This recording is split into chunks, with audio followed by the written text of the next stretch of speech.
programa São Paulo Arqueologia, na sua busca pelos vestígios do homem do passado, veio até Guarulhos, no campus da Universidade Federal de São Paulo.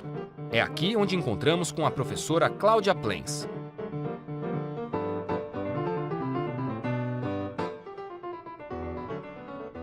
Esse projeto é um projeto de pesquisa e inventário do patrimônio arqueológico em Guarulhos. A gente sabe que a partir de 1590 há uma sucessão de ruínas e áreas sendo exploradas para o ouro, para a mineração de ouro aqui em Guarulhos. A especialidade de Cláudia é a arqueologia histórica.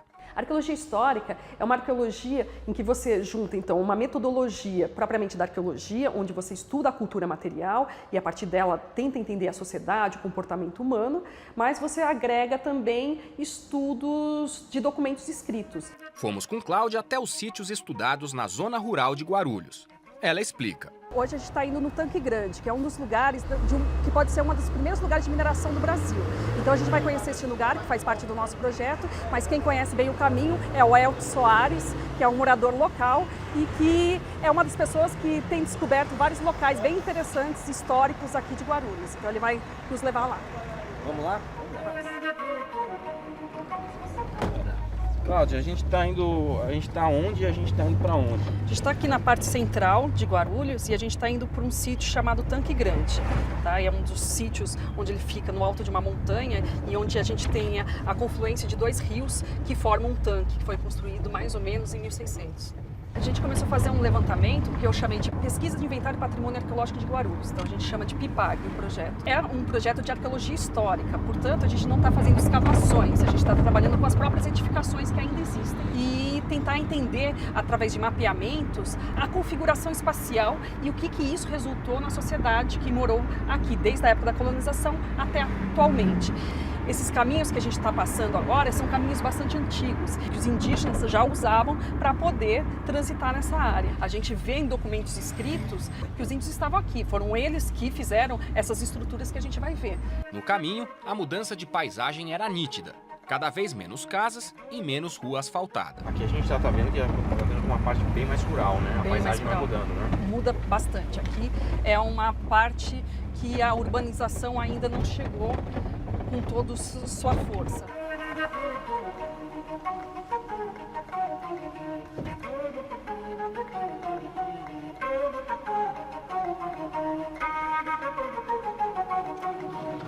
É uma parte bem interessante para a gente entender a mineração em Guarulhos, porque é onde você tem um bom represamento das águas vindas da cantareira para elas poderem lavrar o ouro. Então, daqui em diante a gente vai ver mais ou menos essas estruturas dos rios, das águas, meio que direcionando também esse espaço de mineração.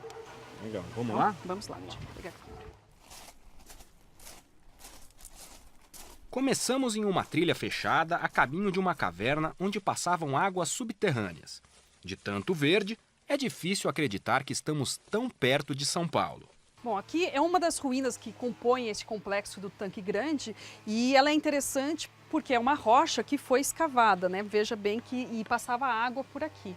Então ela é interessante do ponto de vista de trabalho. Precisou de muita gente, mão de obra muito intensa para conseguir fazer um tipo de trabalho deste. Então a gente pode entrar para ver que essa escavação precisou de muita gente. Na verdade é mão de obra escrava indígena que desde 1600 estava atuando aqui.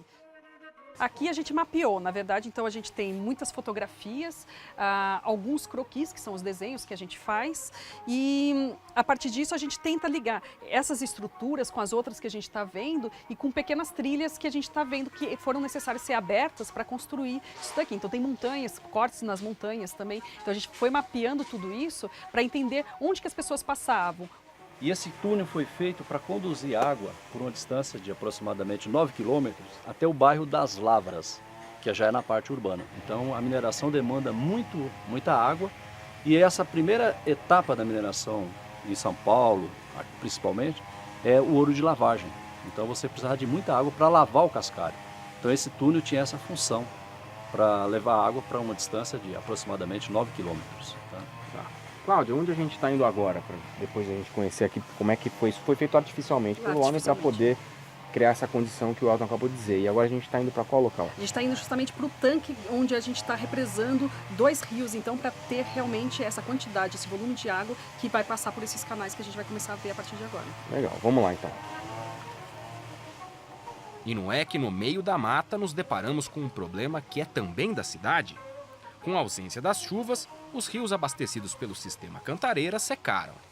Então, aqui a questão das águas é muito interessante. Há 2 anos atrás, quando a gente começou o projeto, o volume da água era muito grande. Ela passava ali com bastante força por cima daquela construção ali que a gente pode ver. Hoje já está bem seca. Você vai ver que aqui por diante ela está bem baixa e, bom, está crescendo até mato por conta da falta da água da Cantareira.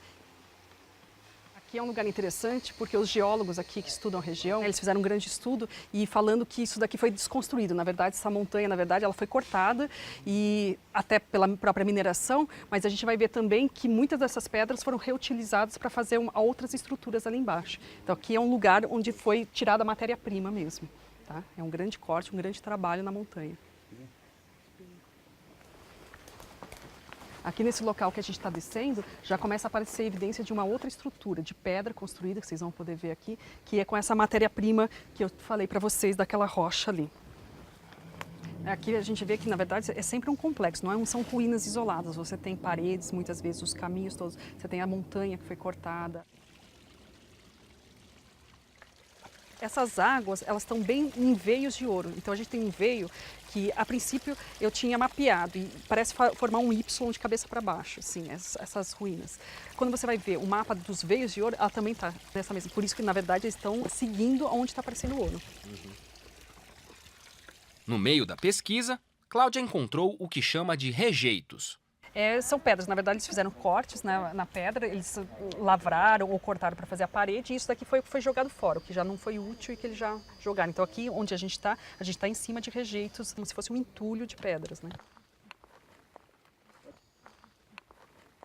A gente está passando por leito de um rio. Há 2 anos atrás isso daqui não dava para a gente passar, era um rio já com um certo volume. Então a gente vai chegar onde a gente tinha uma cachoeira bastante volumosa também que já está seca, né? Durante o trabalho de identificação do patrimônio de Guarulhos, Cláudia percebeu um elemento cultural importante ligado à crença religiosa da população. Aqui a gente tem potes cerâmicos, que são onde eles colocam as oferendas. Esse tipo de pote, geralmente, são oferendas de religiões de matriz africana.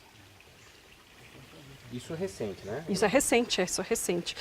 Ficou mais evidente com a falta d'água. Então, além do lixo que fica exposto aqui na cachoeira, no leito do rio, a gente também vê esses trabalhos que antigamente ficava no rio propriamente dito e que a gente não tinha tanto acesso. Agora é que a gente consegue visualizar de uma maneira mais contundente. Chegamos ao ponto final da nossa visita, o Tanque Grande. Bom, e aqui é o Tanque Grande. Chegamos a ele. Aqui a gente tem a confluência de 2 rios. Um rio que está vindo de Mairiporã e outro do bairro Fortaleza. Então aqui eles se encontram com bastante volume e é ele que vai levar as águas, então, por aquelas estruturas que a gente viu. E aqui ela começa a descer, então, e vai para os outros bairros que estão montanha abaixo. É essa água aqui que lavrava o ouro desta parte aqui da mineração. Uma das primeiras áreas onde eles aprenderam a manejar este ambiente da Serra do Mar, este ambiente de Mata Atlântica para a mineração. Aqui eles aprenderam muito a questão de elevação, o curso d'água e a partir desse aprendizado que eles tiveram aqui, eles começaram também a minerar em outras partes do estado, até chegar 100 anos depois em Minas Gerais, onde aí o empreendimento minerador se tornou uma outra coisa. Como Cláudia disse no início do programa, aqui não foram feitas escavações. Diferente do que imaginamos acontecer em um trabalho de arqueologia. A gente não usou colher pedreiro, esse tipo de material. Aqui o que a gente usou foi GPS mesmo. GPS, caderno de campo para fazer as anotações, tirar medidas. Então tudo isso a gente está fazendo uma sucessão de mapas que vai ficar disponível depois num site para a população também poder acessar. Voltando para a universidade, Cláudia mostra o resultado de boa parte da pesquisa. Aqui a gente tem 15 pontos que a gente localizou de mineração em amarelo, onde você tem ainda preservadas construções de mineração. A maior concentração dessas ruínas, elas estão na parte topográfica, né, de maior elevação. E quando ela vai chegando para cá, é a parte mais baixa que a gente tem, chegando mais próximo. Cada um desses pontos sinalizados como ruínas, vocês fizeram estudos? Visitaram? A gente visitou, mapeou, tirou fotografias. E um dos casos é o Tanque Grande, que é este aqui, que é o espaço que a gente foi. Por que você escolheu essa região para levar a gente? Ela é significativa no projeto? Ela é significativa do ponto de vista do manejo do ambiente. Você vai encontrar paredes, você vai encontrar trabalhos feitos nas rochas para poder passar a água. Então é um trabalho que é uma área que concentra bastante manipulação deste ambiente para o trabalho de mineração. A visita do São Paulo Arqueologia está terminando. O mesmo não podemos dizer do trabalho da professora Cláudia Plens. Há muito o que fazer depois do mapeamento. A partir desse grande mapeamento, agora eu gostaria sim que os nossos próprios alunos da universidade, seja de graduação, seja de mestrado, pudessem desenvolver mais profundamente pesquisas em cada tópico, porque ele ainda tem muita coisa. A gente só mapeou e está vendo as primeiras relações que existem. Tudo isso é uma leitura, que na verdade a gente pode reler de diversas formas. Agora é relacionar como que esses mapeamentos com essa diversidade grande de bens culturais, como que eles se relacionam entre si, para a gente poder contar essa história então de Guarulhos.